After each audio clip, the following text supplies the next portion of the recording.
목사님, 저 응답받았어요. 지난 주일 구선희 집사님께서 제 사무실에 찾아오셨습니다. 63세, 권사 안수를 앞두고 계셨던 분입니다. 그런데 그분의 눈에는 눈물이 가득했습니다. 기쁨의 눈물이었습니다. 목사님, 3년 동안 기도했던 일이 드디어 이루어졌어요. 남편이 어제 새벽 기도에 나왔어요. 처음으로요. 그분의 손을 꼭 잡고 함께 눈물을 흘렸습니다. 3년입니다. 1095일 동안 매일 새벽 5시에 일어나 남편을 위해 기도했던 시간이었습니다. 그런데 솔직히 고백하겠습니다. 저도 그 3년이 너무 길다고 생각했습니다. 목사인 저조차도 마음속으로 의문이 들었습니다. 하나님, 왜 이렇게 오래 걸리십니까? 이분의 기도가 간절하지 않아서입니까? 믿음이 부족해서입니까? 더 부끄러운 고백을 하겠습니다. 제가 목사가 되기 전 신학생 시절의 이야기입니다. 25살 신학교 2학년 때였습니다. 아버지께서 사업에 실패하셨습니다. 빚이 3억이 넘었습니다. 저는 매일 새벽 3시에 일어나 2시간씩 기도했습니다. 하나님, 아버지를 도와주세요. 제가 목사 되려고 신학교에 왔잖아요. 저는 주님을 위해 헌신하려는데 왜 우리 가족에게 이런 일이 일어납니까? 6개월이 지났습니다. 아무 변화가 없었습니다. 오히려 빚은 더 늘어났습니다. 1년이 지났습니다. 아버지는 우울증에 걸리셨고 어머니는 새벽마다 우시는 소리가 들렸습니다. 저는 기도실에서 하나님께 따졌습니다. 하나님, 정말 제 기도 들으시는 겁니까? 제가 뭘 잘못했습니까? 왜 응답이 없으십니까? 그날 밤 잠을 이루지 못하고 성경을 펼쳤습니다. 우연히 펼쳐진 페이지였습니다. 야고보서 5장 16절이었습니다. 의인의 간구는 역사하는 힘이 많으니라. 그 순간 깨달았습니다. 제 기도에 응답이 없는 게 아니었습니다. 제가 응답받는 기도의 원리를 몰랐던 것입니다. 여러분도 그런 경험 있으신가요? 열심히 기도하는데 응답이 없는 것 같아서 힘드신 적 있으신가요? 왜 내 기도에만 응답이 없을까? 하고 절망했던 적 있으신가요? 오늘 제가 그때 깨달았던, 그리고 지난 15년간 목회하며 확인했던 응답받는 기도의 7가지 비밀을 나누겠습니다. 구선의 집사님처럼 여러분도 반드시 응답을 경험하게 될 것입니다. 본격적으로 이야기를 시작하기 전 구독과 좋아요 버튼을 눌러주시면 더 큰 은혜를 더 많은 분들과 더 깊이 나눌 수 있습니다. 더불어 지금 마음속에 품고 계신 간절한 소망을 댓글로 남겨주시면 많은 분들과 저도 함께 기도하겠습니다. 그럼 지금부터 이야기를 시작하겠습니다. 첫 번째, 하나님의 시간표를 신뢰하라. 여러분은 혹시 이런 생각 해보신 적 있으신가요? 내가 원하는 때는 지났는데 하나님은 왜 아직도 침묵하실까? 우리는 빠른 응답을 원합니다. 당장 오늘, 아니, 지금 당장 응답받기를 원합니다. 그런데 하나님의 시간표는 우리와 다릅니다. 마치 농부가 씨를 뿌리고 수확할 때까지 기다리듯이 하나님께서는 가장 완벽한 때를 기다리고 계십니다. 성경은 이렇게 말씀하십니다. 전도서 3장 11절입니다. 하나님이 모든 것을 지으시되 때를 따라 아름답게 하셨고 또 사람들에게는 영원을 사모하는 마음을 주셨느니라. 때를 따라 아름답게 하신다고 하셨습니다. 이 말씀의 원어를 보면 때는 히브리어로 에트입니다. 단순한 시간 크로노스이 아니라 하나님이 정하신 적절한 시기 카이로스를 의미합니다. 하나님께서는 우리의 기도를 듣지 않으시는 게 아닙니다. 가장 완벽한 타이밍을 준비하고 계시는 것입니다. 왜 그럴까요? 너무 빨리 응답하시면 우리가 교만해질 수 있기 때문입니다. 너무 쉽게 얻으면 그 가치를 모르기 때문입니다. 기다리는 시간 동안 우리의 믿음이 성숙해지고 하나님의 방법을 배우게 되기 때문입니다. 그렇다면 우리는 어떻게 해야 할까요? 첫째, 조급함을 내려놓으십시오. 빨리 응답해 주세요라는 기도보다 주님의 때에 응답해 주세요라고 기도하십시오. 둘째, 기다리는 시간을 낭비하지 마십시오. 그 시간 동안 성경을 더 읽고 기도를 더 깊이 하고 하나님과의 관계를 더 친밀하게 만드십시오. 셋째, 작은 변화들을 기록하십시오. 하나님은 이미 일하고 계십니다. 우리 눈에 보이지 않을 뿐입니다. 실제로 일어난 일입니다. 2019년 가을, 김영미 권사님 58세, 인천 부평구이 제게 찾아오셨습니다. 목사님, 제 딸이 결혼을 앞두고 있는데 신랑 되는 사람이 교회를 안 나간대요. 결혼식을 교회에서 하고 싶은데 예식만 하겠다고 해요. 어떻게 해야 할까요? 저는 권사님께 말씀드렸습니다. 권사님, 지금 당장 딸에게 결혼 미루라고 하지 마시고 그 청년을 위해 기도부터 시작하세요. 하나님의 시간표를 믿으세요. 권사님은 매일 새벽 그 청년을 위해 기도하기 시작하셨습니다. 결혼식은 예정대로 진행되었습니다. 교회 예식은 아니었지만 권사님은 계속 기도하셨습니다. 3개월이 지났습니다. 아무 변화가 없었습니다. 6개월이 지났습니다. 딸이 임신했다는 소식이 들려왔지만 사위는 여전히 교회에 관심이 없었습니다. 권사님은 포기하고 싶었다고 하셨습니다. 그런데 딸이 출산 예정일 2주 전이었습니다. 갑자기 사위가 전화를 했다고 합니다. 장모님, 저 이번 주 교회 한번 가봐도 될까요? 아내가 출산하기 전에 기도 좀 받고 싶어서요. 권사님은 그날 밤 새벽까지 기도하며 울었다고 합니다. 사위는 그 주일부터 교회에 나오기 시작했습니다. 처음엔 한 달에 한 번, 그 다음엔 2주에 한 번, 그리고 지금은 매주 나옵니다. 아기가 태어나고 6개월 후 사위는 세례를 받았습니다. 지금은 청년부 찬양팀에서 기타를 치고 있습니다. 권사님이 제게 말씀하셨습니다. 목사님, 제가 원했던 시간보다 1년이 더 걸렸어요. 그런데 돌아보니 그 1년이 꼭 필요한 시간이었어요. 제 사위가 마음의 준비가 되어야 했고, 제 딸도 남편을 위해 기도하는 법을 배워야 했고, 저도 조급함을 내려놓고 하나님을 신뢰하는 법을 배워야 했어요. 하나님의 시간표가 정말 완벽했어요. 사랑하는 여러분, 지금 저와 함께 이렇게 기도해 보시겠습니까? 하나님 아버지, 저의 조급함을 용서해 주세요. 제가 원하는 시간표가 아니라 주님의 완벽한 시간표를 신뢰합니다. 주님께서 때를 따라 아름답게 하실 것을 믿습니다. 기다리는 동안 제 믿음이 성숙해지게 하시고 주님과 더 깊이 동행하게 하소서. 작은 변화들을 보게 하시고 감사할 줄 아는 마음을 주소서. 주님의 때가 가장 완벽한 때임을 고백하며 신뢰합니다. 예수님의 이름으로 기도합니다. 아멘. 이 기도를 매일 아침 고백해 보세요. 여러분도 하나님의 완벽한 타이밍을 경험하게 될 것입니다. 하나님의 시간표는 절대 늦지 않습니다. 2번째, 하나님의 뜻을 먼저 구하라. 많은 분들이 기도할 때 이렇게 시작합니다. 하나님, 제 뜻대로 되게 해주세요. 솔직히 말하면 저도 그랬습니다. 하나님, 제가 원하는 대로 이루어 주세요. 제 계획대로 되게 해주세요. 그런데 성경은 정반대로 말씀하십니다. 마태복음 6장 33절입니다. 너희는 먼저 그의 나라와 그의 의를 구하라. 그리하면 이 모든 것을 너희에게 더하시리라. 먼저 그의 나라와 그의 의를 구하라고 하셨습니다. 먼저라는 단어가 핵심입니다. 헬라어로 프로톤인데 단순히 시간적으로 먼저가 아니라 우선순위에서 첫 번째라는 뜻입니다. 내 필요보다 하나님의 뜻이 우선이어야 한다는 것입니다. 예수님께서도 겟세마네 동산에서 이렇게 기도하셨습니다. 내 원대로 마시옵고 아버지의 원대로 하옵소서. 십자가를 앞두고 피땀을 흘리시면서도 자신의 뜻이 아니라 아버지의 뜻을 구하셨습니다. 그렇다면 하나님의 뜻을 어떻게 알 수 있을까요? 첫째, 성경 말씀을 통해 알 수 있습니다. 하나님의 뜻은 절대로 성경 말씀과 어긋나지 않습니다. 둘째, 기도 중에 성령님께서 마음에 주시는 평안으로 알 수 있습니다.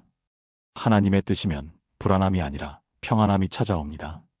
셋째, 영적으로 성숙한 신앙의 선배들과 상담하며 확인할 수 있습니다. 넷째, 환경과 상황을 통해 하나님께서 문을 열어주시거나 닫아주십니다. 실제 사례를 나누겠습니다. 2020년 초 박재훈 집사님 42세, 서울 강남구의 저를 찾아오셨습니다. IT 기업에서 15년간 일하시던 분이었습니다. 목사님, 제가 이번에 헤드헌터로부터 연봉을 2배로 올려주겠다는 제안을 받았어요. 미국 실리콘밸리에 있는 회사인데 3년 계약이에요. 가족과 함께 가야 하는데 어떻게 해야 할까요? 기도해도 확신이 안 서요. 저는 집사님께 물었습니다. 집사님, 연봉과 경력을 빼고 생각해 보세요. 하나님께서 집사님에게 원하시는 게 뭘까요? 집사님의 가정에, 자녀들에게, 그리고 교회 사역에 가장 좋은 게 뭘까요? 집사님은 일주일 동안 금식하며 기도하셨다고 합니다. 그리고 다시 오셨습니다. 목사님, 깨달았어요. 제가 연봉과 경력에 눈이 멀어서 정작 중요한 걸 놓치고 있었어요. 제 아이들이 지금 중학교 2학년, 초등학교 5학년이에요. 지금이 신앙교육의 가장 중요한 시기예요. 미국 가면 좋은 교회 찾기도 어렵고 아이들이 신앙적으로 방황할 수도 있어요. 제가 제 욕심을 하나님의 뜻인 것처럼 포장하고 있었어요. 집사님은 그 제안을 거절하셨습니다. 쉬운 결정은 아니었을 것입니다. 연봉 2배는 엄청난 유혹이었으니까요. 그런데 놀라운 일이 일어났습니다. 3개월 후 집사님이 다니시던 회사에서 새로운 프로젝트를 시작하게 되었는데 집사님을 팀장으로 발탁했습니다. 연봉도 30% 인상되었습니다. 미국 제안의 절반이었지만 가족과 함께 있을 수 있었고 교회 사역도 계속할 수 있었습니다. 1년 후 그 프로젝트가 대성공을 거두었습니다. 회사에서는 집사님을 이사로 승진시켰습니다. 2년 후인 작년 집사님의 첫째 아들이 세례를 받았습니다. 둘째 딸은 교회 찬양팀에서 활동하고 있습니다. 집사님이 제게 말씀하셨습니다. 목사님, 만약 제가 제 욕심대로 미국에 갔다면 지금 연봉은 더 많았을지 몰라요. 하지만 제 아이들의 신앙은 어떻게 되었을까요? 하나님께서 제 기도에 응답 안 하신 게 아니라 더 좋은 것으로 응답하신 거예요. 제가 구한 것보다 훨씬 더 좋은 것으로요. 사랑하는 여러분, 지금 저와 함께 이렇게 기도해 보시겠습니까? 사랑의 하나님 아버지, 제가 제 뜻을 앞세웠던 것을 회개합니다. 오늘부터 주님의 나라와 주님의 의를 먼저 구합니다. 제 계획이 아니라 주님의 계획을 구합니다. 제 욕심이 아니라 주님의 뜻을 구합니다. 성경 말씀으로 주님의 뜻을 깨닫게 하시고 성령님께서 제 마음에 평안으로 확신을 주소서. 제가 원하는 것보다 주님이 원하시는 것이 훨씬 더 좋다는 것을 믿습니다. 주님의 뜻이 이루어지기를 간구합니다. 예수님의 이름으로 기도합니다. 아멘. 여러분의 기도 제목을 다시 점검해 보세요. 혹시 내 뜻을 하나님의 뜻인 것처럼 포장하고 있진 않은가요?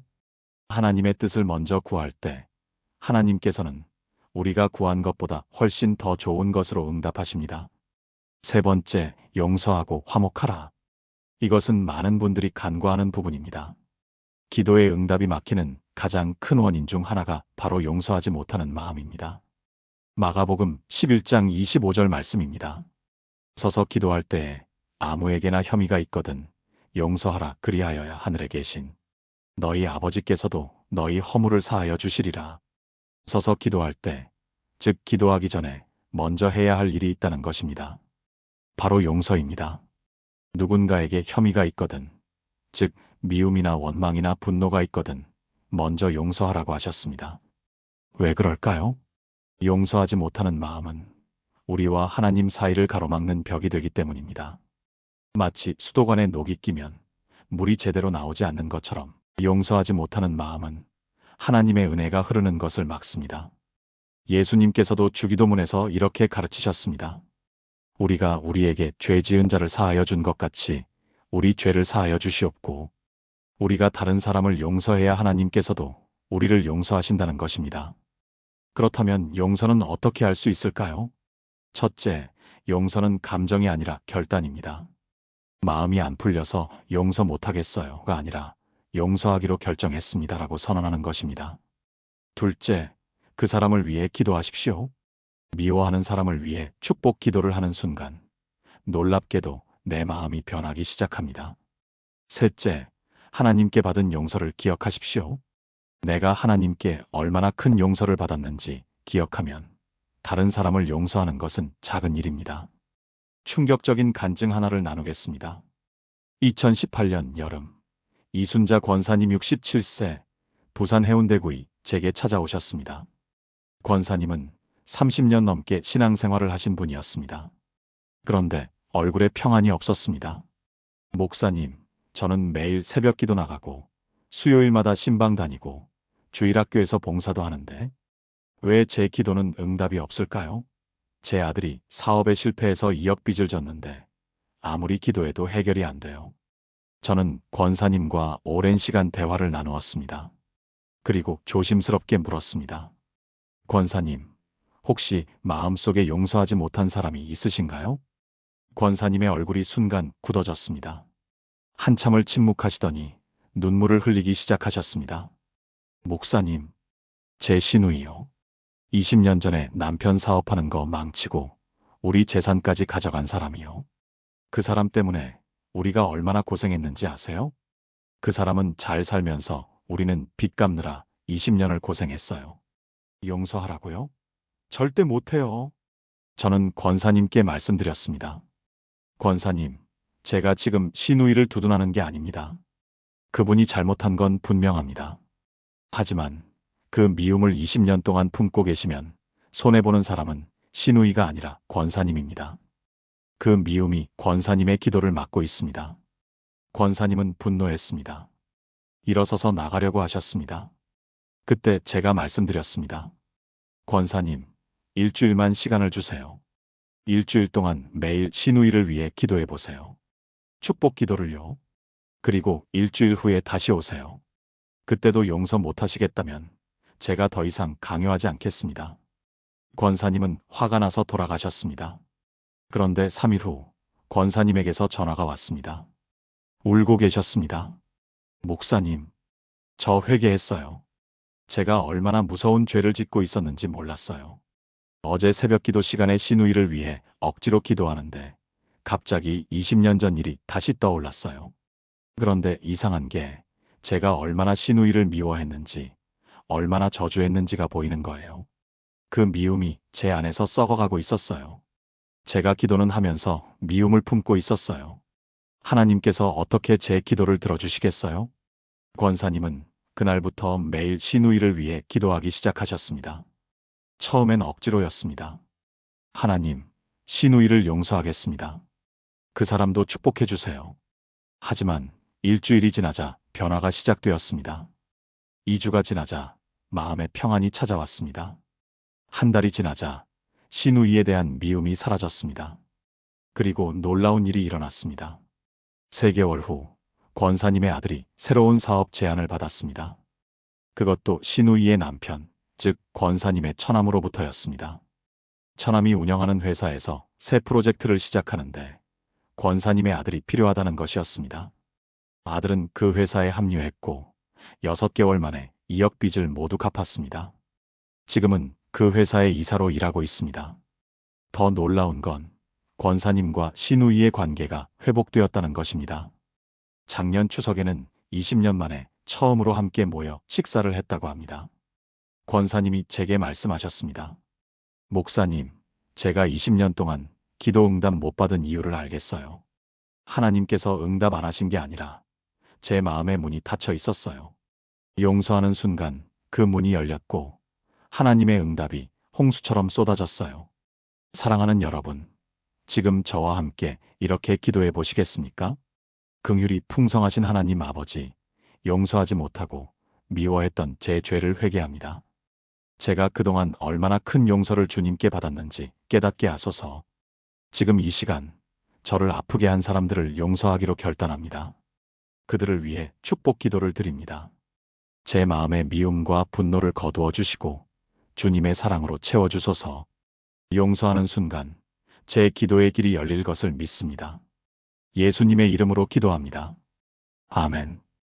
혹시 지금 용서하지 못하는 사람이 떠오르시나요? 그 사람의 이름을 부르며 용서하기로 결단하세요. 그 순간 여러분의 기도가 하나님께 상달되는 길이 열릴 것입니다. 4번째, 믿음으로 구하라. 많은 사람들이 기도는 하지만 믿음은 없습니다. 하나님, 제발 이루어지게 해주세요. 근데 안 되겠죠? 제가 부족하니까요. 이것은 기도가 아니라 체념입니다. 야고보서 1장 6절에서 7절 말씀입니다. 오직 믿음으로 구하고 조금도 의심하지 말라. 의심하는 자는 마치 바람에 밀려 요동하는 바닷물결 같으니 이런 사람은 무엇이든지 죽게 얻기를 생각하지 말라. 믿음으로 구하고 조금도 의심하지 말라고 하셨습니다. 의심하는 자는 아무것도 얻지 못한다고 분명히 말씀하셨습니다. 믿음으로 구한다는 것은 무엇일까요? 하나님께서 하실 수 있다고 믿는 것입니다. 하나님께서 하실 것이라고 확신하는 것입니다. 아직 보이지 않지만 이미 이루어진 것처럼 감사하는 것입니다. 히브리서 11장 1절은 이렇게 말씀합니다. 믿음은 바라는 것들의 실상이요 보이지 않는 것들의 증거니. 믿음은 아직 보이지 않는 것을 이미 있는 것처럼 믿는 것입니다. 그렇다면 이런 믿음은 어떻게 생길까요? 첫째, 하나님의 말씀을 반복해서 읽고 암송하십시오. 로마서 10장 17절은 믿음은 들음에서 나며 들음은 그리스도의 말씀으로 말미암았느니라고 했습니다. 둘째, 과거에 하나님께서 응답하신 일들을 기억하십시오. 이스라엘 백성들이 홍해를 건넌 일, 만나를 내려주신 일을 기억하며 믿음을 유지했듯이 말입니다. 셋째, 이미 이루어진 것처럼 고백하고 감사하십시오. 감사는 믿음의 표현입니다. 실제로 일어난 놀라운 간증입니다. 2021년 봄, 최미경 집사님 52세, 대구 수성구에게서 급한 전화가 왔습니다. 목사님, 제 남편이 간암 3기 진단을 받았어요. 의사가 6개월 시한부라고 했어요. 어떻게 해야 해요? 저는 집사님 부부를 만나 함께 기도했습니다. 남편분은 교회를 다니지 않으시는 분이었습니다.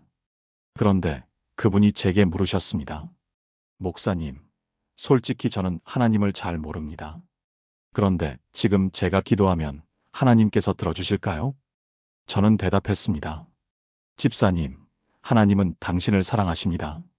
당신이 교회를 다녔든 안 다녔든 상관없습니다.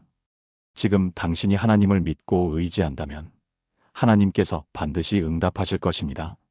남편분은 그날부터 기도하기 시작하셨습니다. 처음엔 어색했습니다. 하나님, 저 최동훈입니다. 처음 기도합니다.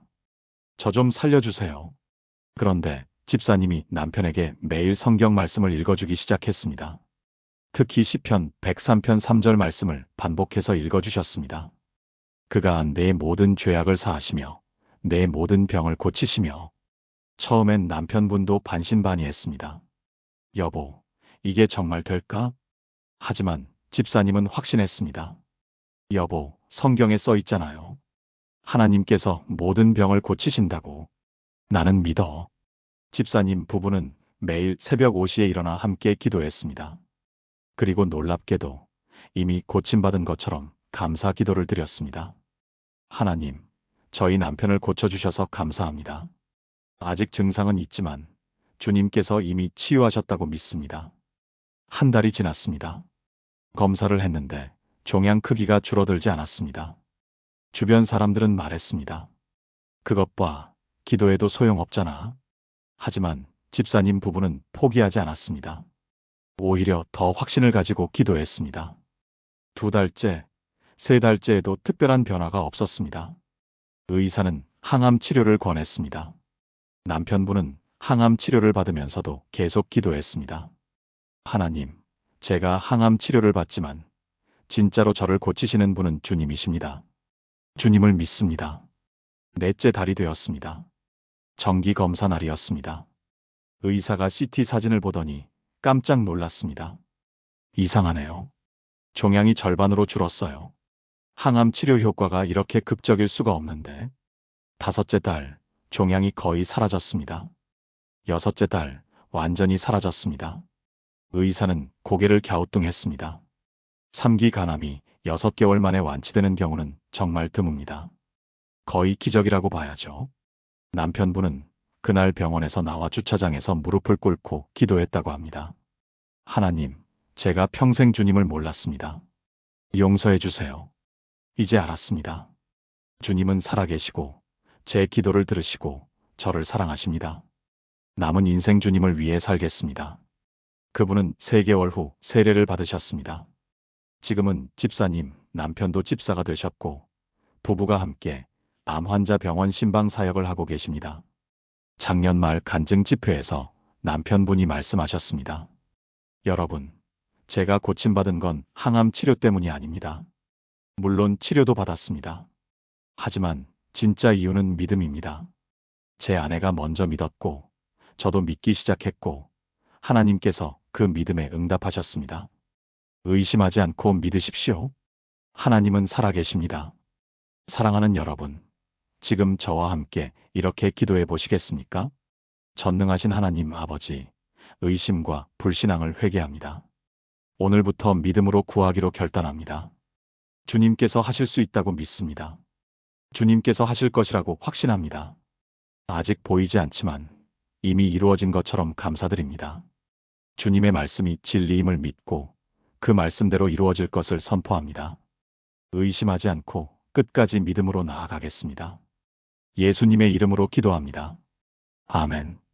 여러분이 기도하는 그 제목, 이미 이루어진 것처럼 감사하며 기도해 보세요.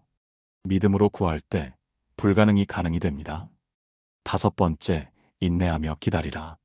우리는 빠른 세상에 살고 있습니다. 배달 음식은 30분 안에 오고, 인터넷 검색은 1초 만에 답을 주고, 메신저는 즉시 답장이 옵니다. 그래서 기도도 즉각 응답받기를 원합니다. 하지만 하나님의 응답에는 인내가 필요합니다. 히브리서 10장 36절 말씀입니다. 너희에게 인내가 필요함은 너희가 하나님의 뜻을 행한 후에 약속하신 것을 받기 위함이라. 인내가 필요하다고 하셨습니다. 하나님의 뜻을 행한 후에 약속을 받는다고 하셨습니다. 인내라는 단어는 헬라어로 휘포모네인데 단순히 참는 것이 아니라 아래 휘포에서 머무는 모네 것을 의미합니다. 즉 힘든 상황 아래에서도 포기하지 않고 계속 머물며 하나님을 신뢰하는 것입니다. 야고보서 5장 7절부터 8절도 이렇게 말씀합니다. 그러므로 형제들아 주께서 강림하시기까지 길이 참으라 보라. 농부가 땅에서 나는 귀한 열매를 바라고 길이 참아 이른 비와 늦은 비를 기다리나니 너희도 길이 참고 마음을 굳건하게 하라. 농부는 씨를 뿌리고 즉시 수확하지 않습니다. 봄에 씨를 뿌리고 여름 내내 기다리며 돌보고 가을에 수확합니다. 우리의 기도도 마찬가지입니다. 인내는 어떻게 가질 수 있을까요? 첫째, 하나님의 신실하심을 기억하십시오. 한 번도 약속을 어기신 적이 없는 하나님입니다. 둘째, 작은 변화들을 기록하고 감사하십시오. 하나님은 이미 일하고 계십니다. 셋째, 믿음의 선배들의 간증을 들으십시오. 그들도 오래 기다렸지만 결국 응답받았다는 이야기를 들으면 힘이 납니다. 넷째, 포기하지 마십시오. 누가복음 18장에 나오는 불의한 재판관 비유처럼 낙심하지 말고 항상 기도해야 합니다. 제 인생의 가장 긴 기도 응답 이야기를 나누겠습니다. 제 아버지 이야기입니다. 제가 신학교에 입학했을 때 아버지는 완강히 반대하셨습니다. 내가 대학까지 나와서 목사가 되겠다고? 차라리 공무원 시험이나 다시 봐라. 아버지는 불교 신자셨습니다. 어머니는 교회를 다니셨지만 아버지는 절에 다니셨습니다. 저는 신학교를 졸업하고 목사가 되었지만 아버지와의 관계는 계속 어색했습니다. 제가 목회를 시작한 첫 해부터 아버지를 위해 기도하기 시작했습니다. 하나님, 제 아버지를 구원해 주세요. 1년이 지났습니다. 아버지는 여전히 절에 다니셨습니다. 3년이 지났습니다. 아버지는 제가 목사인 걸 자랑스러워하지 않으셨습니다. 5년이 지났습니다. 저는 결혼을 했고 아이가 태어났습니다. 손주를 보신 아버지가 조금 마음이 풀리는 것 같았습니다. 하지만 여전히 교회는 안 나오셨습니다. 7년째 어머니께서 돌아가셨습니다. 아버지는 큰 충격을 받으셨습니다. 저는 장례 예배를 인도하면서 아버지께 복음을 전했습니다. 하지만 아버지는 묵묵부답이셨습니다. 10년이 지났습니다. 아버지는 70대가 되셨습니다. 저는 여전히 매일 아버지를 위해 기도했습니다. 주변 사람들은 말했습니다. 목사님, 이제 포기하세요. 10년 넘게 기도했는데 안 되는 걸 보면 하나님의 뜻이 아닌가 봅니다. 하지만 저는 포기할 수 없었습니다. 12년째 되던 해 아버지께서 병원에 입원하셨습니다. 폐렴이었습니다. 위독하셨습니다. 저는 병원에서 밤을 새우며 기도했습니다. 하나님, 제발 제 아버지에게 한 번만 기회를 주세요. 다음 날 아침 아버지께서 의식을 회복하셨습니다. 제 손을 잡으시며 말씀하셨습니다. 아들아, 간밤에 꿈을 꾸었다. 네 어머니가 나타나서 여보, 이제 교회 가요. 저 기다리고 있어요 라고 하더구나. 나 교회 한번 가볼까? 저는 눈물이 쏟아졌습니다. 12년 만이었습니다. 아버지는 퇴원 후 첫 주일에 교회에 나오셨습니다. 77세였습니다. 처음엔 멀찍이 뒷자리에 앉아 계셨습니다. 그런데 한 달, 두 달, 세 달이 지나면서 앞자리로 오셨습니다. 6개월 후 아버지는 세례를 받으셨습니다. 세례 받으신 날 아버지께서 제게 말씀하셨습니다. 아들아, 내가 너무 늦게 왔지? 미안하다. 그런데 내가 12년 동안 나를 위해 기도했다며 어머니한테 들었다. 고맙다. 내가 포기하지 않아서 내가 구원받았다. 아버지는 3년간 열심히 신앙생활 하시다가 80세에 소천하셨습니다. 임종 직전에 제 손을 꼭 잡으시며 말씀하셨습니다. 아들아, 천국에서 보자. 나 먼저 가서 내 어머니 만나고 있을게. 저는 12년을 기다렸습니다. 4380일을 기도했습니다. 때로는 포기하고 싶었습니다. 때로는 의심이 들었습니다. 하지만 포기하지 않았습니다. 그리고 마침내 응답을 받았습니다. 여러분, 혹시 지금 오래 기도하고 있는데 응답이 없어서 지치셨나요? 포기하지 마세요. 하나님의 시간은 우리와 다릅니다. 1년이 될 수도, 5년이 될 수도, 10년이 될 수도 있습니다. 하지만 반드시 응답하십니다. 사랑하는 여러분, 지금 저와 함께 이렇게 기도해 보시겠습니까? 신실하신 하나님 아버지, 지치고 힘들지만 포기하지 않겠습니다. 주님께서 반드시 응답하실 것을 믿습니다. 1년이 걸리든, 5년이 걸리든, 10년이 걸리든 끝까지 기도하겠습니다. 작은 변화들을 보게 하시고 감사할 수 있게 하소서. 인내로 기다리는 동안 제 믿음이 더욱 단단해지게 하소서. 약속하신 것을 반드시 이루시는 주님을 신뢰합니다. 예수님의 이름으로 기도합니다. 아멘. 여러분이 기도하는 그 제목, 며칠째입니까? 몇 개월째입니까? 몇 년째입니까? 포기하지 마세요. 하나님은 반드시 응답하십니다. 6번째, 감사함으로 기도하라. 많은 사람들이 기도할 때 불평과 원망으로 시작합니다. 하나님, 왜 이렇게 힘들게 하십니까? 왜 저만 이런 일을 당합니까? 하지만 성경은 다르게 가르칩니다. 빌립보서 4장 6절 말씀입니다. 아무것도 염려하지 말고 다만 모든 일에 기도와 간구로 너희 구할 것을 감사함으로 하나님께 아뢰라. 감사함으로 아뢰라고 하셨습니다. 불평이 아니라 감사로, 원망이 아니라 찬양으로 기도하라는 것입니다. 데살로니가전서 5장 18절도 이렇게 말씀합니다. 범사에 감사하라. 이것이 그리스도 예수 안에서 너희를 향하신 하나님의 뜻이니라. 범사에, 즉 모든 일에 감사하라고 하셨습니다. 좋은 일만 감사하는 게 아니라 어려운 일에도 감사하라는 것입니다. 왜 그럴까요? 감사는 하나님의 주권을 인정하는 것이기 때문입니다. 하나님, 이 상황이 힘들지만 주님께서 선한 뜻으로 허락하신 줄 믿습니다. 감사는 믿음의 표현이기 때문입니다. 아직 응답을 못 받았지만 반드시 응답하실 줄 믿고 미리 감사드립니다.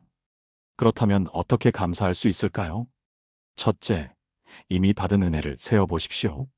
살아있는 것, 숨 쉬는 것, 가족이 있는 것, 믿음이 있는 것만으로도 감사할 것이 넘칩니다. 둘째, 어려움 속에서도 감사 제목을 찾으십시오. 병이 들었지만 치료받을 수 있는 병원이 있음에 감사, 가난하지만 하루 세끼 먹을 수 있음에 감사. 셋째, 앞으로 될 일을 미리 감사하십시오.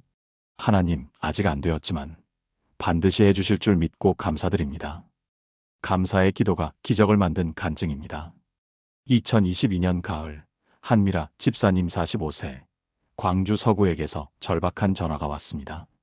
목사님, 저희 남편이 회사에서 해고 통보를 받았어요. 다음 주면 실직자가 돼요. 중학생 아들, 초등학생 딸 둘을 키우는데 어떻게 해야 해요? 대출금도 5천만 원이나 남았는데. 집사님은 울면서 말씀하셨습니다. 저는 집사님께 말씀드렸습니다. 집사님, 지금부터 불평하지 마시고 감사 기도를 시작하세요. 목사님, 무슨 말씀이세요? 남편이 해고당하는데 뭘 감사해요? 집사님, 지금까지 남편이 일할 수 있었던 것 감사, 월급 받았던 것 감사, 건강하게 일했던 것 감사, 그리고 앞으로 하나님께서 더 좋은 직장 주실 것 미리 감사하세요. 집사님은 반신반의하면서도 제 말을 따르기로 하셨습니다. 그날부터 매일 새벽 감사 기도를 시작하셨습니다. 하나님, 남편이 15년간 일할 수 있게 해주셔서 감사합니다. 그동안 월급 주셔서 감사합니다. 아이들 키울 수 있게 해주셔서 감사합니다. 그리고 곧 더 좋은 직장 주실 줄 믿고 미리 감사드립니다. 처음엔 억지로 하는 것 같았습니다. 마음에서 우러나오는 감사가 아니었습니다. 하지만 일주일이 지나자 변화가 시작되었습니다. 정말로 감사할 것들이 보이기 시작한 것입니다. 그래, 우리가 그동안 15년간 월급 받았으니까 약간의 저축은 있잖아. 당장 굶지는 않겠네. 남편이 건강하니까 다시 일할 수 있잖아. 아이들도 건강하고 학교 잘 다니고 있잖아. 2주가 지났습니다. 집사님의 남편이 이력서를 넣기 시작했습니다. 그런데 면접에서 계속 떨어졌습니다. 한 번, 두 번, 세 번, 네 번. 집사님은 다시 불안해지기 시작했습니다. 그때 제가 다시 말씀드렸습니다. 집사님, 떨어진 것도 감사하세요. 하나님께서 그 회사는 아니라고 말씀하시는 거예요. 더 좋은 데 준비하고 계세요. 집사님은 다시 감사 기도를 시작했습니다. 하나님, 면접에서 떨어졌지만 감사합니다. 그곳은 저희에게 맞지 않나 봅니다.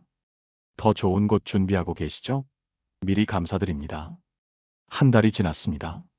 5번째 면접을 보러 갔습니다. 그런데 면접관이 집사님 남편을 보더니 깜짝 놀랐습니다. 김 대리님? 10년 전에 프로젝트 같이 했던 사람 아닙니까? 알고 보니 옛날 회사 선배였습니다.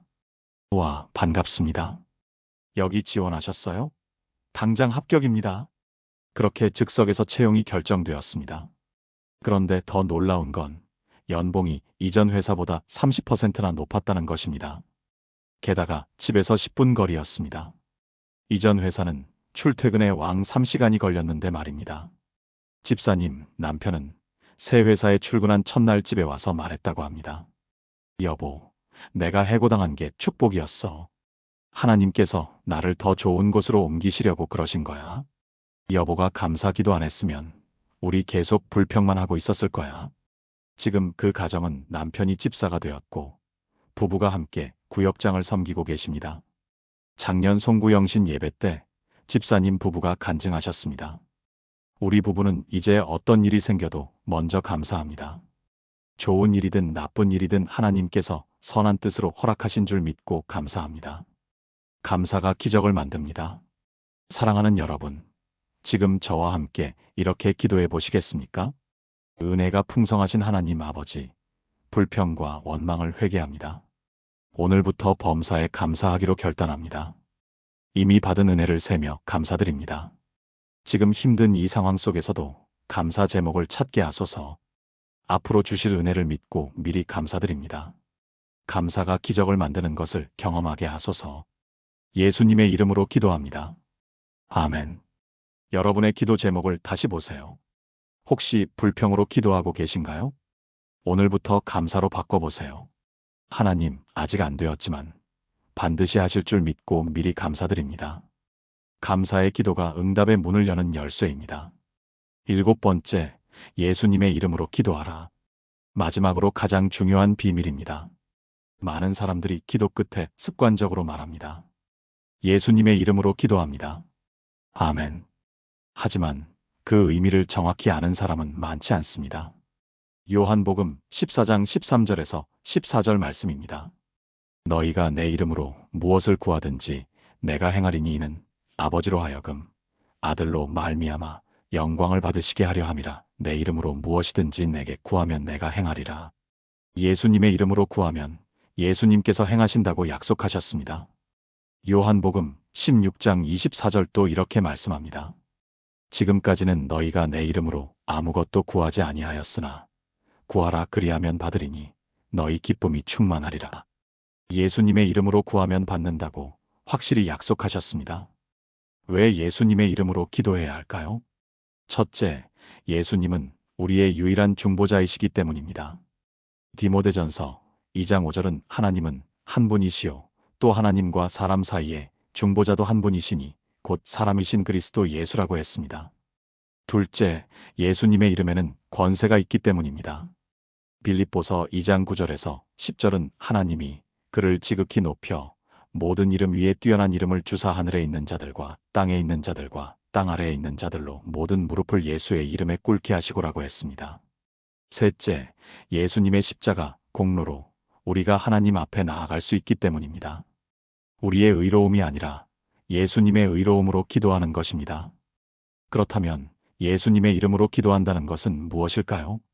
단순히 기도 끝에 예수님의 이름으로라고 말하는 것이 아닙니다. 예수님께서 원하시는 것을 구하는 것입니다. 예수님의 뜻과 일치하는 것을 기도하는 것입니다. 예수님의 성품과 사랑으로 기도하는 것입니다. 충격적인 간증 하나를 나누겠습니다. 2023년 초 윤정희 권사님 61세 울산 남구의 제게 찾아오셨습니다. 권사님은 40년 넘게 신앙생활을 하신 분이었습니다. 그런데 얼굴에 평안이 없었습니다. 목사님, 저는 평생 교회 다니면서 기도 많이 했어요. 새벽 기도도 빠진 적 없고 금요철야도 다 나갔어요. 그런데 제 기도는 왜 응답이 없을까요? 다른 사람들은 다 간증하는데 저만 없어요. 저는 권사님께 물었습니다. 권사님, 기도하실 때 어떻게 기도하세요? 당연히 예수님의 이름으로 기도합니다. 하죠. 그 의미를 아세요? 그냥 기도 끝맺음 아닌가요? 저는 권사님께 설명해 드렸습니다. 권사님, 예수님의 이름으로라는 말은 단순한 끝맺음이 아닙니다. 예수님의 권세와 예수님의 뜻으로 기도한다는 의미입니다. 혹시 권사님, 기도 제목이 뭐예요? 제 딸이 결혼한 지 5년이 됐는데 아이가 없어요. 손주 보게 해달라고 기도해요. 그게 전부예요? 아니요. 아들도 좋은 회사 들어가게, 남편 사업도 잘 되게, 집도 더 큰 데로 이사 가게. 저는 조심스럽게 말씀드렸습니다. 권사님, 이건 제 개인적인 생각인데요. 혹시 권사님의 기도가 전부 제 필요만 구하는 건 아닐까요? 하나님의 나라를 위한 기도는 있으세요? 권사님은 할 말을 잃으셨습니다. 권사님, 한번 달리 기도해 보세요.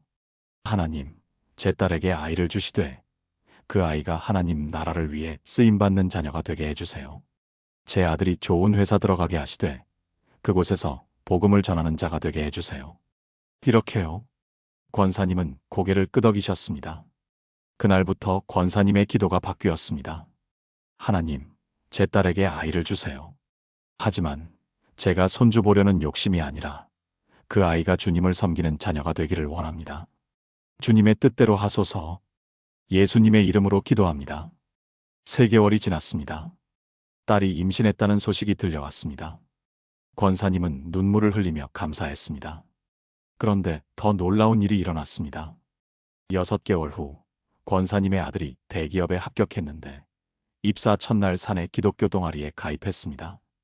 1년 후 권사님의 남편 사업이 어려워졌는데 오히려 그 계기로 남편이 교회에 나오기 시작했습니다. 지금은 남편도 장로가 되셨습니다. 작년에 태어난 손주는 태어나자마자 유아 세례를 받았습니다. 권사님이 제게 말씀하셨습니다. 목사님, 제가 40년 동안 기도했는데 응답 못 받은 이유를 알겠어요.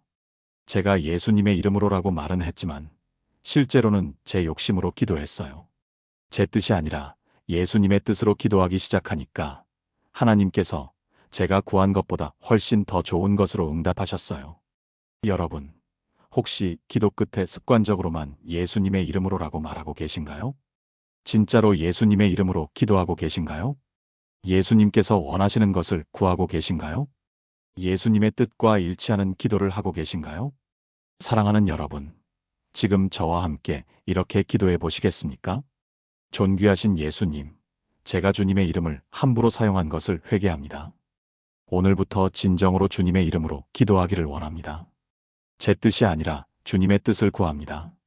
제 욕심이 아니라 주님의 영광을 구합니다. 주님의 권세로, 주님의 뜻으로, 주님의 사랑으로 기도합니다. 주님께서 기뻐하시는 기도를 드리게 하소서. 주님의 이름이 거룩하게 되기를 원합니다. 살아계신 예수 그리스도의 이름으로 기도합니다. 아멘. 오늘부터 기도할 때마다 생각해 보세요.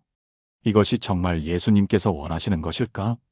예수님의 뜻과 일치하는 기도일까? 진정으로 예수님의 이름으로 기도할 때 하늘이 응답합니다. 지금까지 나눈 응답받는 기도의 7가지 비밀을 하나의 기도로 드리겠습니다.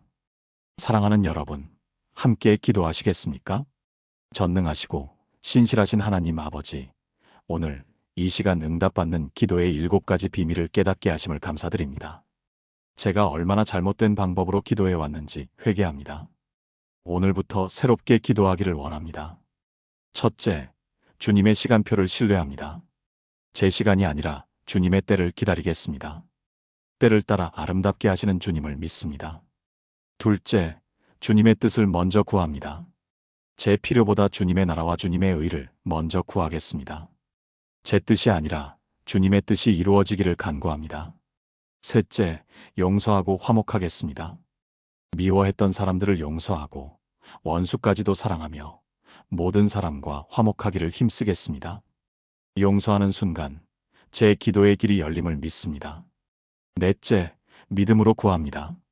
의심하지 않고 믿음으로 구하며 아직 보이지 않아도 이미 이루어진 것처럼 감사드립니다. 주님께서 하실 수 있고 하실 것임을 확신합니다. 다섯째, 인내하며 기다리겠습니다. 1년이 걸리든 5년이 걸리든 10년이 걸리든 포기하지 않고 끝까지 기도하겠습니다. 낙심하지 않고 항상 기도하겠습니다.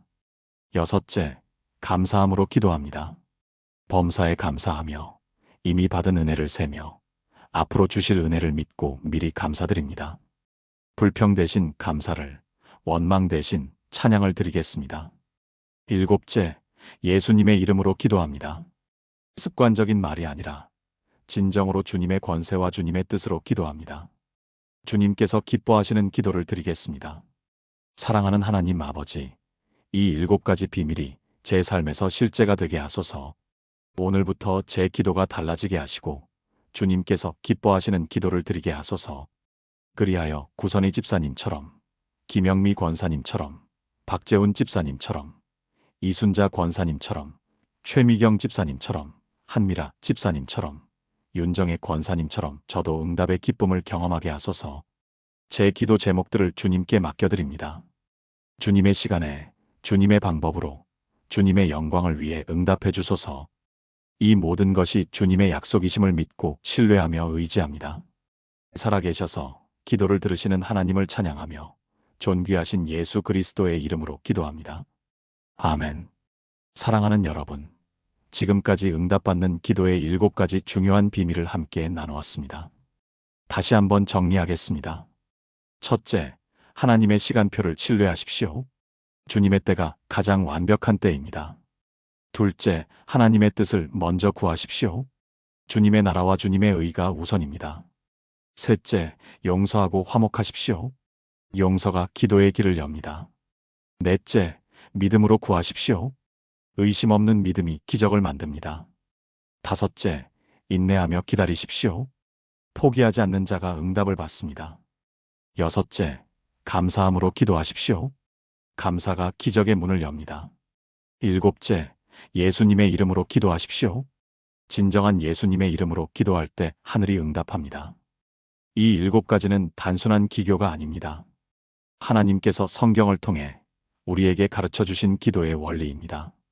구선의 집사님이 3년 만에 응답받은 것처럼 여러분도 반드시 응답받게 될 것입니다. 제 아버지가 12년 만에 구원받으신 것처럼 여러분도 포기하지 않으면 반드시 응답받게 될 것입니다. 오늘 이 말씀이 여러분의 마음에 닿았다면 좋아요를 눌러주시고 아래 댓글란에 응답받겠습니다라고 남겨주세요. 여러분의 고백이 믿음이 되고 그 믿음이 기적이 됩니다. 그리고 이 영상을 더 많은 분들과 나눠주세요. 지금 기도 응답이 막혀서 힘들어하는 분들에게 이 7가지 비밀이 큰 힘이 될 것입니다. 구독과 알림 설정도 부탁드립니다. 앞으로도 여러분의 신앙생활에 실제적인 도움이 되는 말씀들을 계속 나누겠습니다. 사랑하는 여러분, 하나님은 살아계십니다. 여러분의 기도를 듣고 계십니다. 절대 포기하지 마십시오. 반드시 응답하십니다. 하나님께서 여러분과 함께 하시길 축복합니다. 여러분의 기도 제목이 모두 응답받기를 주님의 이름으로 축복합니다. 평안하십시오.